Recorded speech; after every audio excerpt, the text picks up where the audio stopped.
Ingrid Bergman had a freshness and vulnerability. She was able to project that quality all of her life. Millions of movie fans recognized it and adored her for it. But Ingrid the woman was more complex. My mother sometimes compared herself to a train moving down the track. Nothing and no one could stop her once her mind was made up. Whether it concerned changing her looks, a film role, a marriage, banishment from her adopted America, or separation from her children, she had a determination of steel. One could call her stubborn, or one could say that above all, she trusted her own inner voice. She would not listen to the guidance of others.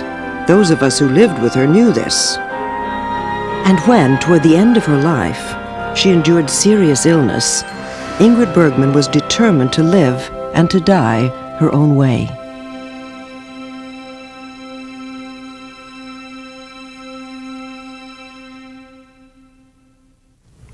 I was so happy to have gotten out of reality and come into my world of imagination that I had lived with since I was a child, that I felt at home.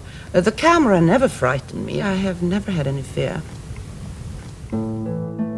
I've thought about it, and it seems to me that my mother was fated to be an actress in a certain way, because the way she saw her own family was always through a lens or on photographs. Her father, his name was Justus Bergman, was a painter and a very early photographer, and he had a photographic studio in Stockholm.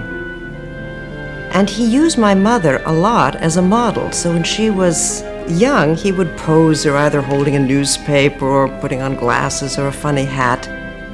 And he took moving pictures of her when she was 1 and 2 years old. My mother had a little bit of film footage of her own mother, but that's the only memory that she ever had of her mother. Friedel, my mother's mother, died when Ingrid was only 3. She has film showing her as a child going to the graveyard to see her mother's grave. And I know that my mother looked at those pictures over and over again.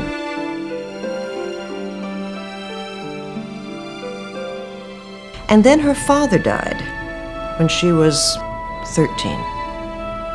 So all she had left of her father was his photographs of her and the moving pictures. She always had a photo of them by the bed, and then when my mother died and we collected her things, we noticed that it was full of traces of her lips. She probably had been kissing them.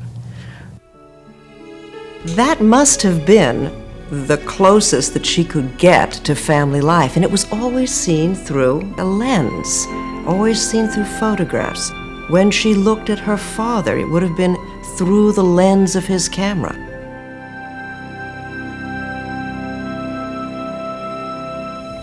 Yes, I was a very sad child and very lonely, and how I saved myself was to invent the characters that I could talk to, because I was terribly shy.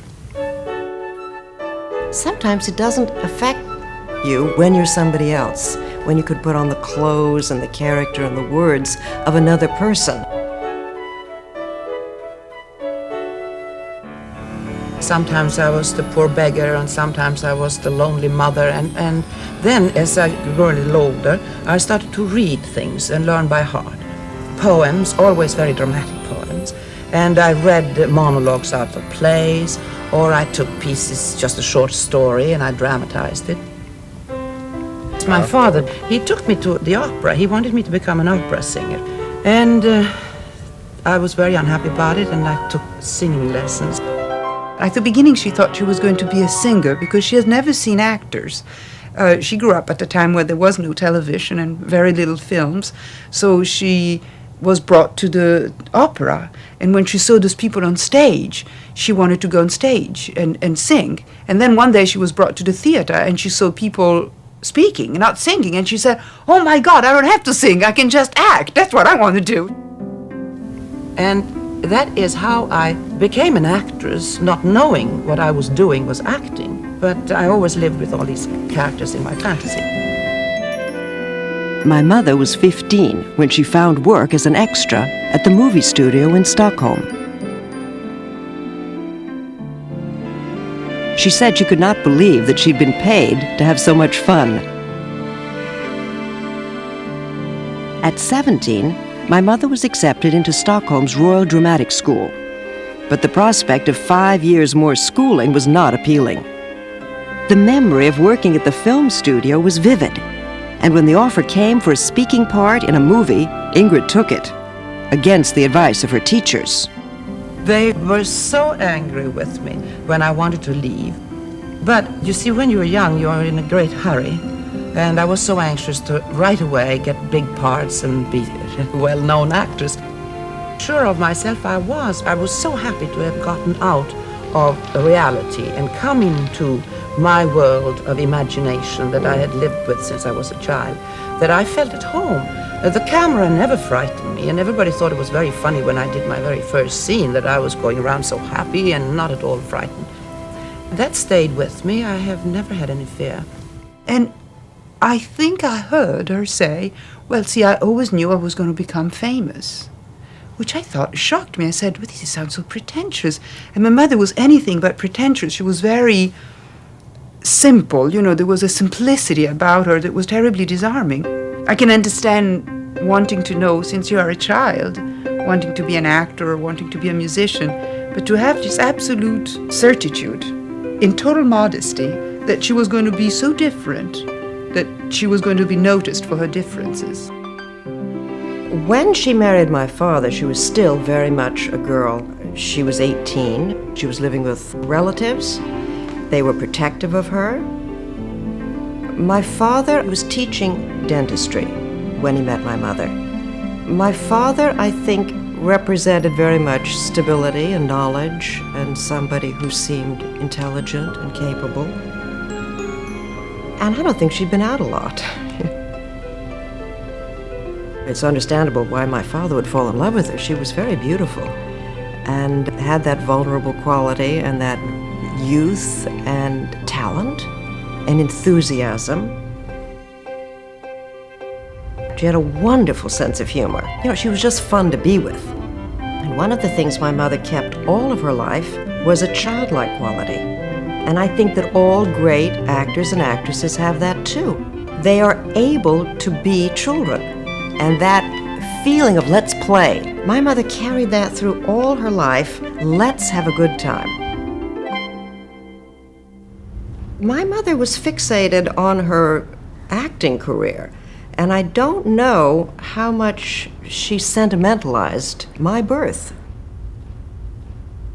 As I knew her, she was most happy on a set.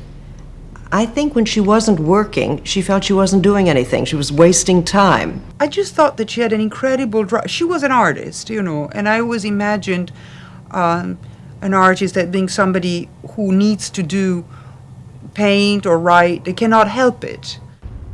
When she was very young, she actually was very vulnerable, and she retained all her life the inner core of vulnerability. After she began to hear her voices and she began to assume the garb of other characters, she was able to go into the world with this force that she also had, a driving force, seeing one path, knowing where she was going, being defined by her work, clearly right from the beginning. The Swedish film Intermezzo brought Ingrid to the attention of American producer David O. Selznick. It happened because of the instinct of his assistant, Kay Brown, who would become my mother's lifelong friend and agent. Mr. Selznick sent me to talk to her and to get a contract with her. And I kind of worried as to whether or not this was a wise decision on her part. At any rate, that night we were walking in Old Town, and I had the courage to bring it up. I said, "Are you sure this is the right thing that you want to do?" You've got a wonderful husband and a lovely baby, and you have all the work that you want. And she said, yes, it was, because she wanted challenges in life and work in life. There was little doubt in my mother's mind. The move to the United States would change our lives, but she saw it was the chance of a lifetime, one she believed she had to take. In May 1939, Ingrid Bergman arrived in New York. She was 24 years old, and she traveled alone, carrying one suitcase. Producer David O. Selznick was eager to meet the young Swedish actress. He had agreed to star in a remake of Intermezzo.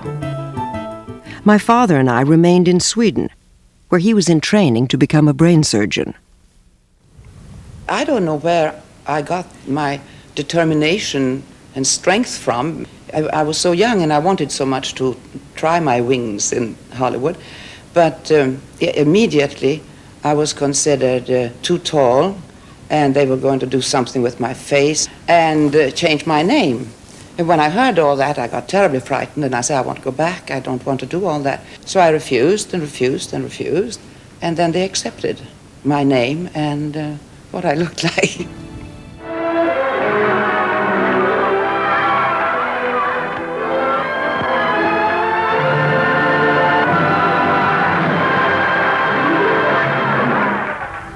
And then Selznick looked at all the tests that he did before Intermezzo and decided that the left side was the best side. A day to remember always. I can't bear to see it end. And so whenever we had a close-up in Intermezzo, it was always that side that was turned to the camera. I arrived in Hollywood exactly at the right time, because they had all these actresses that were so made up, and everything was so phony in a way. And I came there and I was completely natural. Once my mother then came to the United States and started working and was successful in a few of her early films, she began to express herself more and more about what she wanted to do and the kind of movie she wanted to do. Because the way she was being presented to the public was something like a Swedish milkmaid. Good-hearted, sweet, family girl, just home, you know, all the time. And they didn't know what to do with it, because when they couldn't turn her into a glamour puss, they sort of decided, okay, let's go with the country girl. I was just the simple girl, the refugee, and the good girl. And I got very, very tired of always being so good.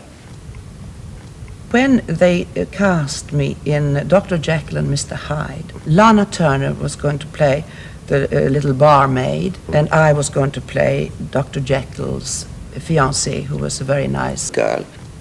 And I was by then so fed up with it and terribly worried, because I didn't want to be typecast. I wanted to be an actress and play everything.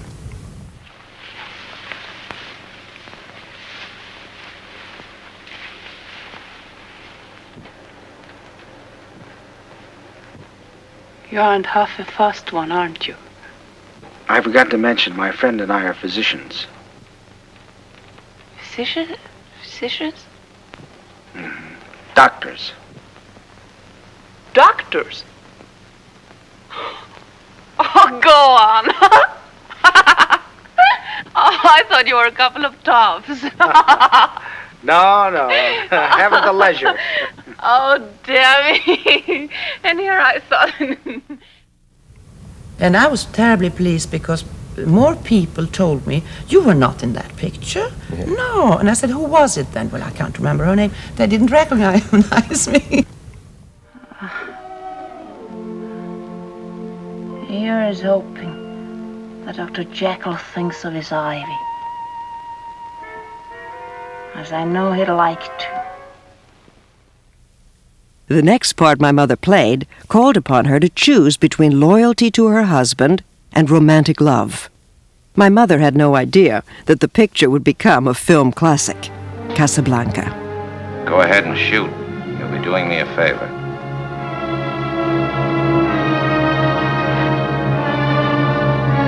Richard, I tried to stay away.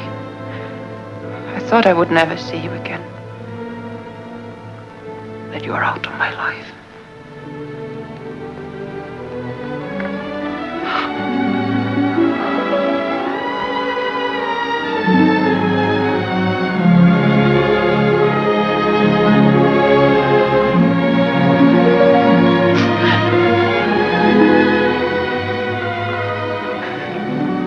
the day you left Paris. If you knew what I went through. If you knew how much I loved you. How much I still love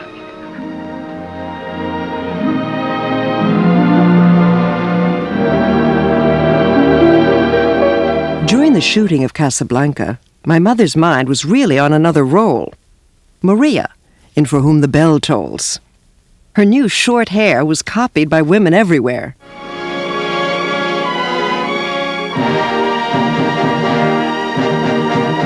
Here in the rugged mountains of a war-torn country, a man and a woman from two different worlds found an eternal love. The incomparable Bergman as Maria, whose close-cut hair was a symbol of shame, until he kindled the passion that burned away every dark memory. Oh, if there's nothing to do for you, I'll sit by you and watch you. Any of the nights we'll make love.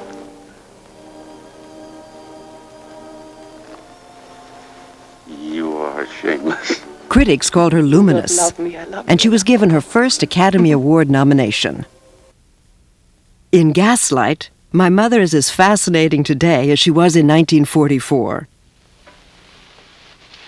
But Elizabeth, but you saw him. You opened the door for him yourself. No, but say it, Elizabeth, say it. No, Mum. I didn't see anyone at all.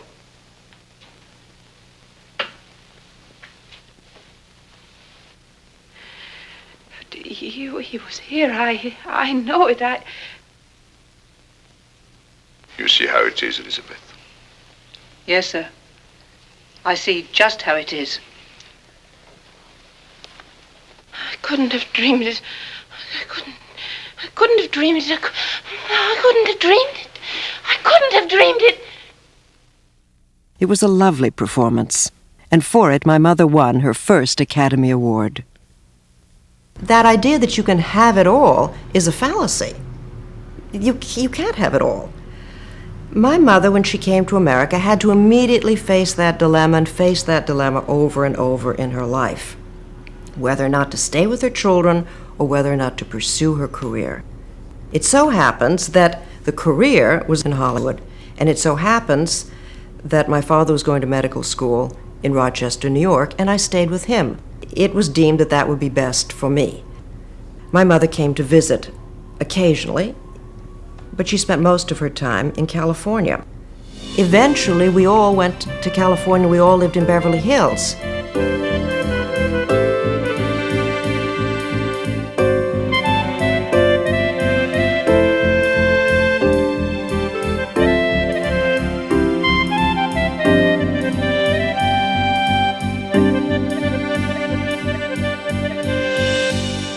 My mother then traveled and was away, and there was always this pull for her between how much time she could spend at home and how much time she was to spend on her art. So-called real family life was never as real to her as what was happening on a set. And the people she met on the sets, I think, became substitute family. And I think people on a set are a better substitute family sometimes than your own family, because I think very often the director is like the father figure, and maybe there's an older actress who becomes the mother figure, and then there are the brothers and sisters who are all the other actors. But those people never present as much a problem as your real mother and father and your real husband and your real children.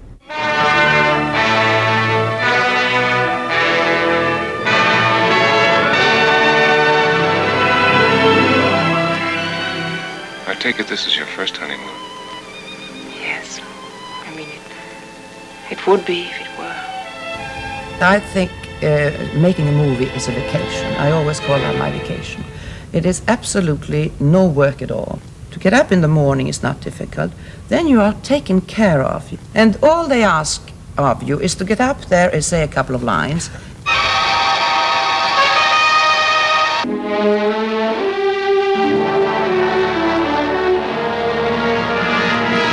There were so many restrictions. I don't know how they ever could make as good movies as they were.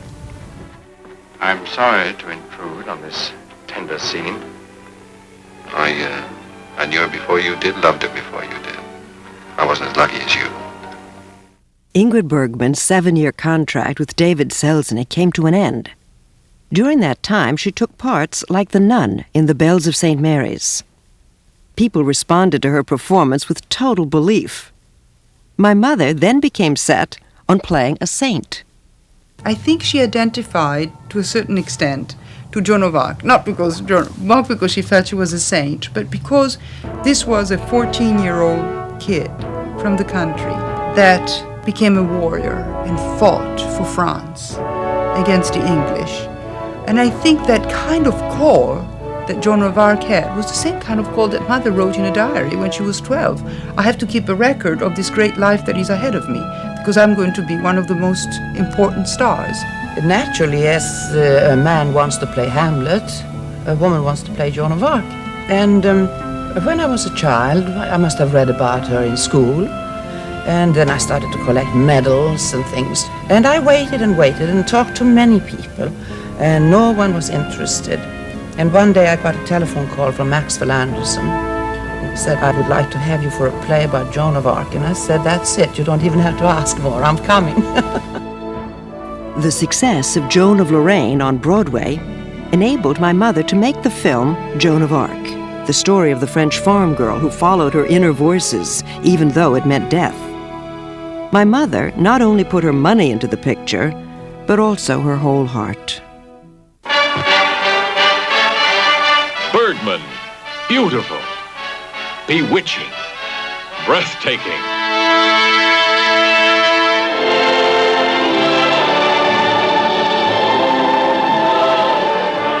God has spoken to me through his messengers.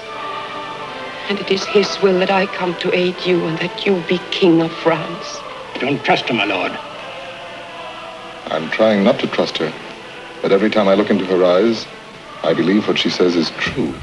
We did the absolute honest version that we could find. And with all the combings of hair, I think it should have been rough.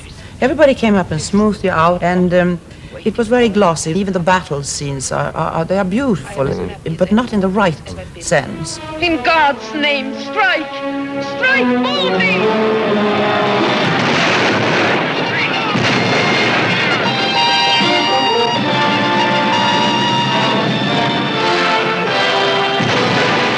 And the censorship was so hard on us that you couldn't do anything that was really down to earth.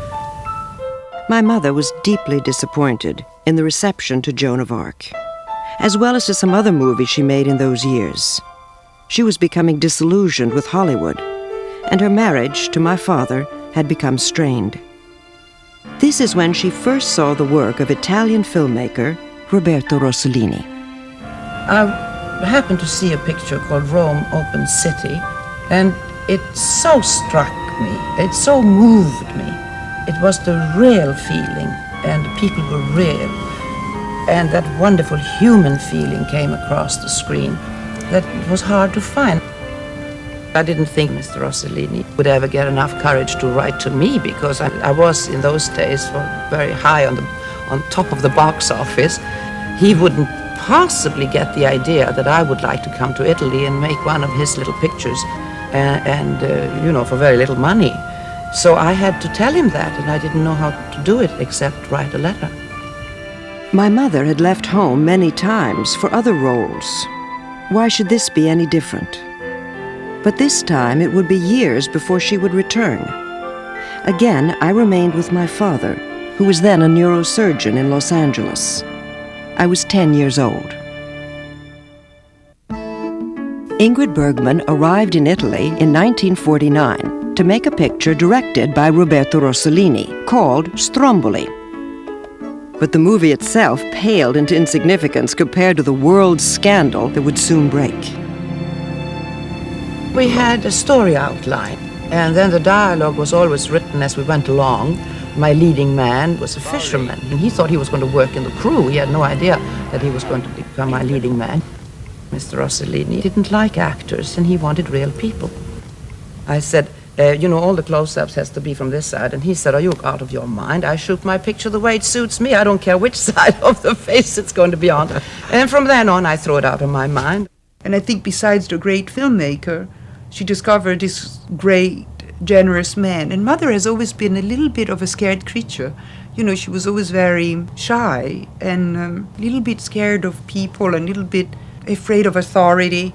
She was very independent, but she, like a child, like a child who would stand her ground but would not fight back. And Father came with his immense generosity, immense lightness. The world was out there for him to enjoy. And I think she came from a Swedish background that taught her the world is out there for you to obey, to bow, to be respectful. My father never thought of that. In fact, it was even considered unrespectful. Not that I consider him unrespectful, but there were no rules for him. It was life, I thought he brought her so much optimism, so much vitality, and a great sense of adventure. But it was a marvelous way of getting away from everything that I wanted to get away from, and that was all the ease. Here was nothing that was easy. In Hollywood in those days was like a dream. If you wanted pink elephants, you'd get pink elephants, or you get trained flies or anything. Call up and we get them for tomorrow. And all the talent was there, and an enormous amount of people in the crew, and I was very spoiled, which was the complete difference when you came to Italy and you did everything yourself, and in a very, very hard way. But that is what I wanted, and I got what I wanted. In 1949, my mother fell in love with my dad, and she was married still to Peter. That created an enormous scandal, and then to make it worse, a few months later she got pregnant. She wasn't married, and she wasn't even divorced from Peter.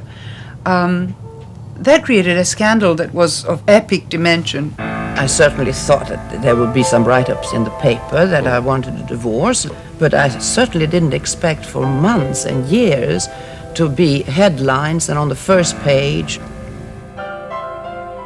When she had a child with Roberto Rossellini and she wasn't married to him, why it was such a scandal and disaster. If it had been one of the actresses, maybe who'd always played the bad girl, they would have said that's right in character. Because Ingrid Bergman was so convincing on screen as virtuous, submissive, and self-sacrificing, her off-screen behavior was a shock. Her former admirers felt duped and betrayed. So many people tried to tell me that it was their enormous love for me, that their love turned to hatred because my image was the good, wonderful woman who had played, but they forgot that played, a saint and a nun. They forgot that I was a woman and maybe not at all what I did on the screen. My mother stayed on in Italy with Roberto Rossellini after she made Stromboli. She was denounced in Congress by a United States senator who declared her persona non grata. My father and I lived in California with the enormous public outcry. After strange legal maneuverings, my mother received a Mexican divorce and a Mexican marriage, with stand-ins acting for herself and Roberto Rossellini. My father won custody of me in Los Angeles, with my cooperation. He was desperate. I felt I was all he had left. Meanwhile, in Italy, my mother's family was growing. In 1950, Robertino was born. 2 years later, my mother gave birth to twin girls, Isabella and Ingrid. When you're a child, you think that it's like a story. You think everybody has control and they can make up their mind about their destiny and say, well, you did this wrong and you did this right, and Yeah, but life isn't like that. As you get older, particularly after you have your own children, then you become able to say, oh, it's more complicated. Now I begin to understand. Now I understand why marriages fail. Now I understand why people don't get along with their children. Now I understand why there are absences or there are presents or there are difficulties. As a child, you can't see that. It didn't hurt me, that the fact that my mother wasn't there every day. In fact, I kind of liked it because I was very noisy. And when Mother and Father were at home, they always told us to shut up because they were on the phone or they were reading something. So when they were gone, house was mine. I could make as much noise as I wanted. So I didn't mind them coming and going, because I liked their affection, and I never felt that I wasn't loved. I think it had been a little bit hard on my sister Ingrid, who maybe has a little bit of mother's character. She's a little more shy, and I think it had been very hard for Pia, who was prevented to see her for years because of the divorce with Peter. But I was a kind of a bulldog, so I really didn't need their presence every day. When I was about 12 or 13-year-old, that found out that I had a deformity on the spine called the scoliosis that needed to be operated. And at the time, it was a major operation, and I'd been in a cast and immobilized in bed. I was sick for about 2 years, of which a year and a half in a cast. And my mother stopped working and was at my side all the time. My father was a total avant-garde artist. The only thing that interested him was to forward a media.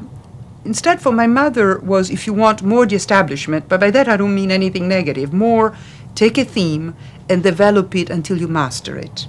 No, if I went back home, I would save neither myself nor the others. But the avant-garde thing, it's a hard way of life. So there's no money, there is always danger, there is always bad reviews. And I think she could not sustain the kind of attack that came not only with the scandal, but even with the unsuccessful films that they had done. Only when you're completely free are you at peace with the community. Those who are bound to nothing are bound to everybody.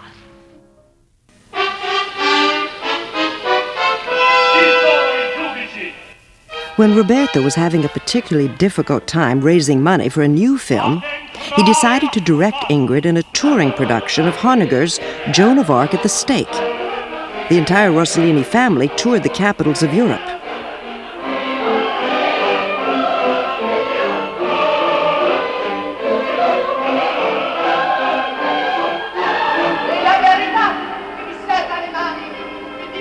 The project was not a financial success.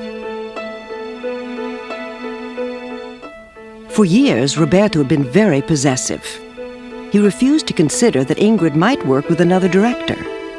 Finally, he did agree, and my mother went to France to make Paris Does Strange Things with director Jean Renoir. But the picture that was to return Ingrid to triumph and eventually back to America was yet to come, Anastasia.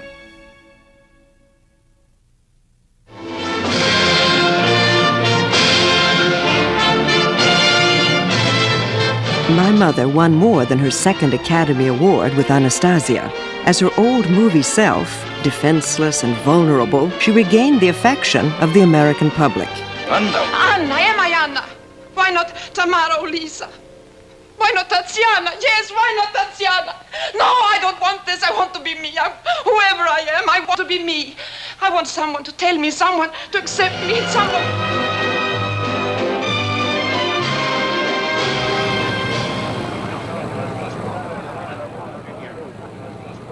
After the absence of 7 years, she returned to New York to receive an award for Anastasia. Despite the intense questioning by the press, my mother had no apologies. Miss Bergman, did you have any criticism of the way the press in general handled the story of your life in the past year? Oh, sure, I had some criticism of it, because I think the person has to have a private life, but I also know that if you choose being an actress, you have to take both sides of the coin. So, there it is. Looking back on it, do you have any regrets about anything that you've done in the last few years, Miss Bergman? No, I have no regrets at all. I regret the things I didn't do. Not what I did. Such as some of those? No, I think my life has been wonderful because I have done what I felt like. I have never. I was given courage, and I was given a sense of adventure, and that has carried me along. And then also with a sense of humor and a little bit of common sense, it has been a very rich life. My mother asked me not to visit her in New York, but suggested that I fly to Paris the following summer. I was 18 then and could make my own decisions. Afterwards, we went to Italy, and that summer, my mother had all her children with her for the first time. I enjoyed the idea of having this big kind of family that would be all together with lots of half-siblings, and that we could all get together, and we really could. And Pia came and became incredibly fond of my father, and lived with us. And to us, it was fantastic, because we were very Italian kids, America was still very far in the 50s when we grew up. And to have this fantastic American sister, blonde, wearing pants, that was a big deal in Italy in the 50s. Doing sports, horseback riding, skiing. I showed her off like crazy at school. Although it's wonderful to have a parent around, you can be raised without having a parent around every minute. You realize later. I think all of us children realized the things she had to contend with. The forces in her life, the call to perform, her need to be in a contented family, which was on the set. I remember when she used to come to Italy, when I was living in Italy there. She would come from France to see how things were going on, and she would come in, and of course, when you've been away and you come home, the people who are there say, oh, this is broken, and that's broken, you gotta fix this, you gotta pay for that. Well, my mother would last for about 6 hours with this. And she would say, I have to leave, I can't take it. I think that the guilt toward the four of us children wasn't so much that she was an actress and she was working, but it was how she could have avoided fighting with Peter, Pia's father, my father, and how this fight became incredibly violent. My mother and Roberto Rossellini had made 5 films together. None had been financially successful. After 7 years and the birth of 3 children, their marriage had come to an end, when Roberto fell in love with another woman, and she had his child. She wondered if there was anything that she could have done differently to keep appease the rage of the fathers. In Paris, my mother's agent, Kay Brown, introduced her to a fellow Swede, Lars Schmidt, a theatrical producer. He was to be her 3rd husband. Another divorce and another custody fight ended with my mother's younger children remaining in Italy with Roberto's family. My mother settled in France with her new husband.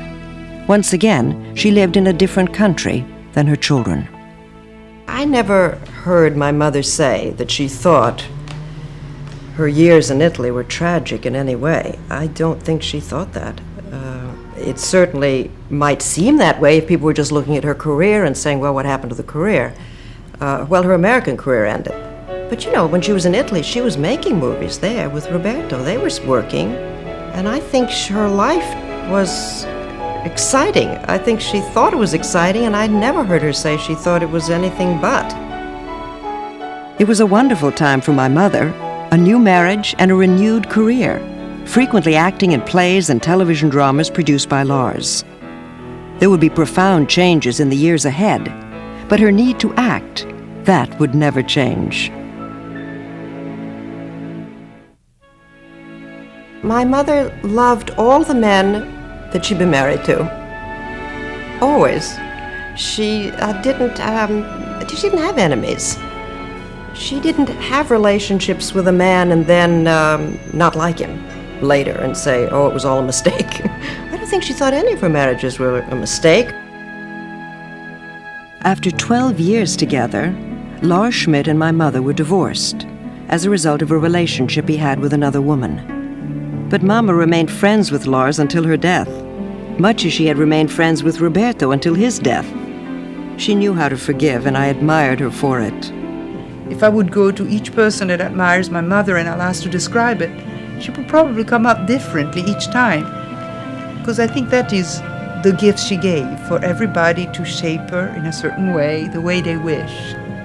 And for me, more than anything, she was my mother, my mommy, the one that took care of me when I was sick, the one that would say, your T-shirt is really too dirty, you got to change.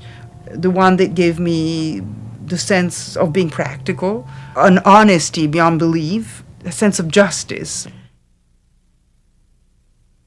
I remember I took my two sons to see Bells of St. Mary. It was playing right over here on Broadway. I said, come on, we're going to see Grandma's in a movie. I want you to see her. And, she comes out on the screen. Well, she was in her early 20s, and she's this, enormous, beautiful head. And they kept saying, where's Grandma? I said, that's Grandma. Don't you see that's Grandma? They go, oh, where is? That's Grandma. In the early 70s, my mother moved to a flat in London. For the first time in her life, she lived alone. My mother still got movie roles, though some were too far from the image she did best. Mama was in her early 60s when she learned she had breast cancer. I remember it very well because we'd been out riding a bike with my youngest son when she told me. And the doctor had told her to go right into the hospital. But she had plans. So she didn't do that. She went on with her plans because she had she heard her voices that told her what to do, and she did pretty well what she wanted to do. She finally went to a doctor in England, and they performed the surgery there, her first surgery. We all went to see her in Paris after the surgery, my half-brothers and sisters, and we stayed with her for a while, and she was in really wonderful humor. She didn't tell a lot of people. She was very brave about it. And she said, well, we'll just go on, we'll just go on. And she did. When my mother appeared in Murder on the Orient Express, she had a supporting role. And she did it with a funny, slightly kooky manner that people adored. She dared to look old and drab, and she won another Oscar for it, placing her in that august category of 3-time Oscar winners. Yes, my mother did not feel sorry for herself. It's as simple as that. Self-pity was not one of her characteristics. Right to the end. You could call that courage, and I guess it is. It is a kind of courage. No, I don't think she ever perceived herself as a victim. I think that sometimes people saw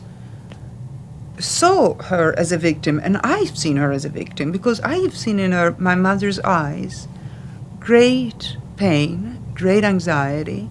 I've seen it mostly about her disease, but also when she talked about Hollywood and the way she was chased away, her inability to see Pia. It was not in her vocabulary to say, poor me.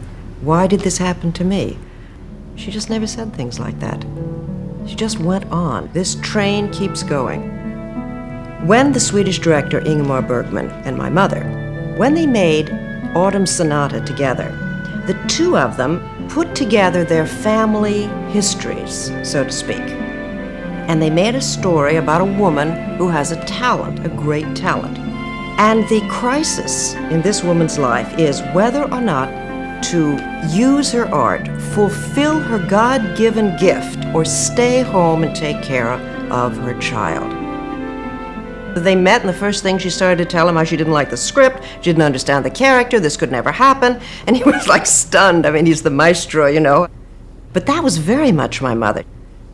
I've read the Mommy Dearest books and the books about children who have had many complaints about their parents' behavior. Now, I don't think you're going to see one of those books from any of my mother's children. And she wasn't there all the time. So you might say, well, there would be a book in that. But nobody is going to. None of her children are going to. And you know why? Because we all loved her. She was fun. She had a good heart. She had a capacity that was very endearing. But it's the iron underneath that. I mean, you wanted to help her and then she'd be stubborn. But that's all right. That was her character. And I think her children accepted that that's the kind of person she was. A few years later, Mama had a second mastectomy. In addition, her arm became immensely swollen, which can sometimes happen with the removal of lymph nodes. So she wore her arm in a sling and called it jokingly my dog she had to carry. Once she had cancer, I think she decided pretty much on her own how much chemotherapy she was going to take, how much she was going to go forward with medicine that were going to debilitate her. And she was, in her shy, simple way, she was very determined, and I've always respected her for it.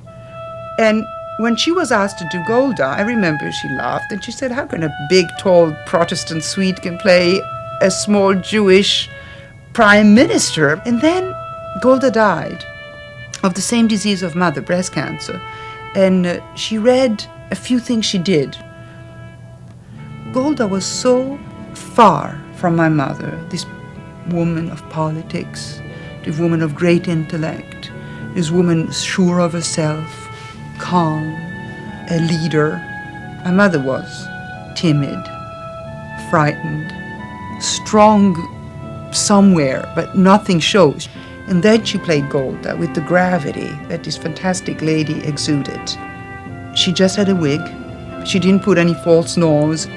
She did it just by exuding something that was inside of her. She would wake up 2 hours before going to work, and she would put the arm up so that it would unswell somewhat, and she was able to move a little bit the hand, that she would stay hours in the middle of the desert as waiting for lights and makeup to be done with her arm up, then to quickly do the scenes and then hang her arm again.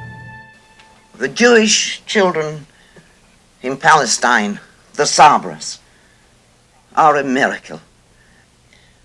I know if you had seen these blessed children of ours, you would want every child here to have the chance to grow up like them, erect, confident, strong, and pure as the sun of Palestine.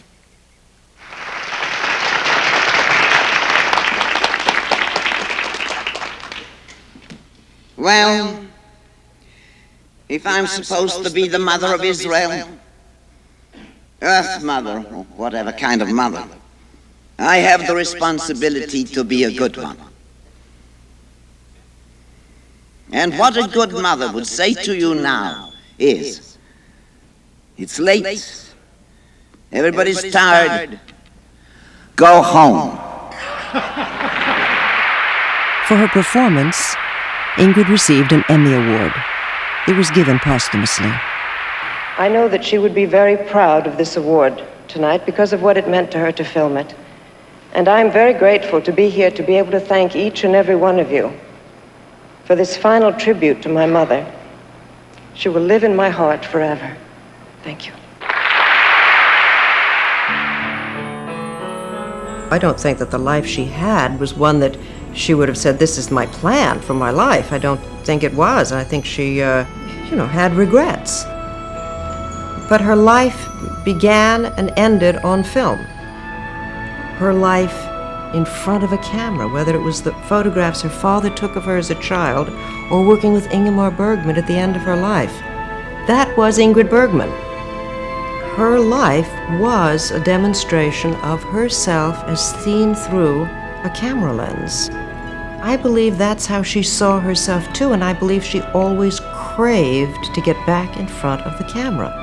That's where she wanted to be. So if you say, did she get what she wanted in life? Absolutely, that she got. Ingrid Bergman's life ended on her 67th birthday, August 29th, 1982. She lives on in her children's memory and forever on celluloid, where it all began.